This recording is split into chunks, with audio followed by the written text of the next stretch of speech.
Muy buen día, doctor Coronado. Mi nombre es Mariela Fernanda Cruz Leal. El día de hoy vengo a explicar el rotafolio del módulo 2, teniendo en cuenta sus principales características, accidentes anatómicos y señalando sus principales partes. En la semana 8 vimos el aparato respiratorio. Sabemos que es un conjunto de órganos que poseen los seres vivos con la finalidad de intercambiar gases con el medio ambiente. Su estructura y función es más variable dependiendo del tipo de organismo. Como estructuras básicas podemos encontrar y observar las que están en la imagen, como la faringe, las fosas nasales, la laringe, pulmón derecho e izquierdo, el diafragma, los músculos intercostales, entre otros. Seguimos en la semana 8 viendo la tráquea. Es un cilindro semirrígido de unos 13 centímetros de largo, siendo un órgano del aparato respiratorio de carácter cartilaginoso y membranoso que va desde la laringe a los bronquios. Su función es brindar una vía abierta al aire inhalando y exhalando. Y como podemos observar en el dibujo, de este lado tenemos los bronquios principal derecho y el bronquio principal izquierdo, la carina y los cartílagos traqueales. En la semana 9 vimos los pulmones. Son estructuras anatómicas pertenecientes al sistema respiratorio. Se ubican en la caja torácica y a ambos lados del mediastino. Debido al espacio ocupado por el corazón, el pulmón derecho es más grande que el homólogo izquierdo. Y como podemos observar aquí en el dibujo, tenemos la tráquea, el ápice, sus lóbulos superiores del pulmón derecho, lóbulos superiores del pulmón izquierdo.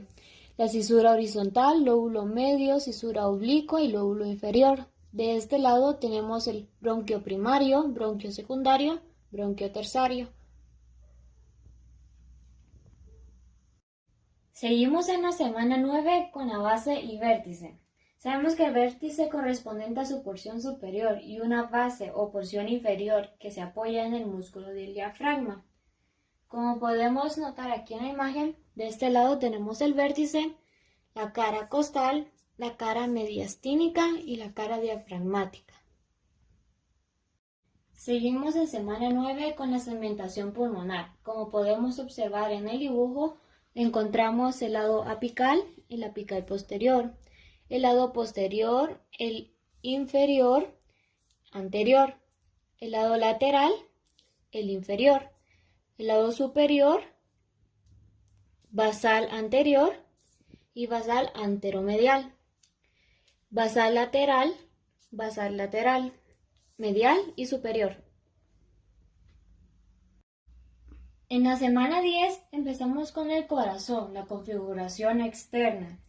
Se encuentra revestido por epicardio. Una membrana de tipo serosa también tiene el tejido adiposo que se encuentra en los surcos coronarios e interventricular y es por donde discurren los vasos coronarios más importantes.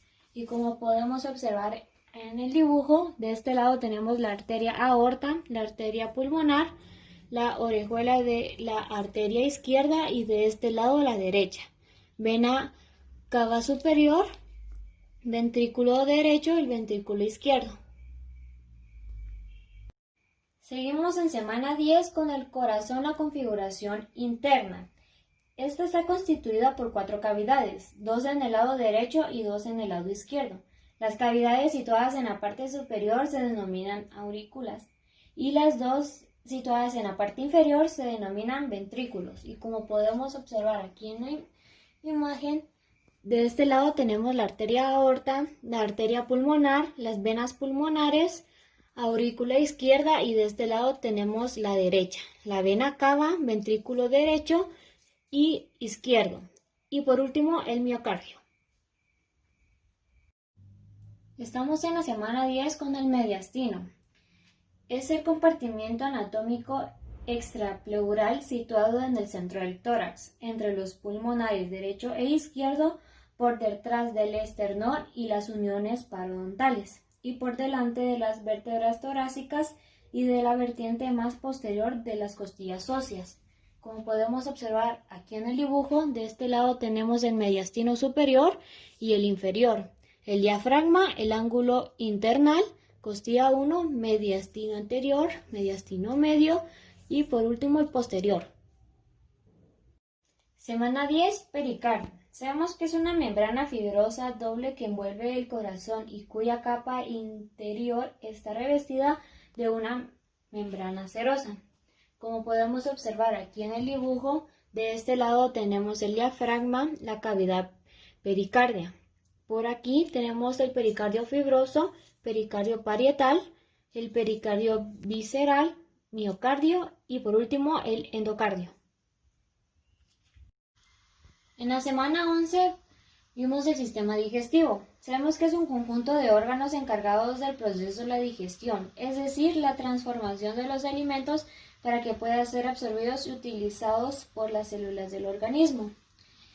Como podemos observar aquí en el dibujo, tenemos el primer punto, la boca, el paladar, la úvula, lengua y dientes. Como segundo punto, las glándulas salivales, la sublingual, submaxilar, parótida. Tenemos aquí el intestino grueso, el colon transverso, colon ascendente, ciego, colon descendente y el sigma.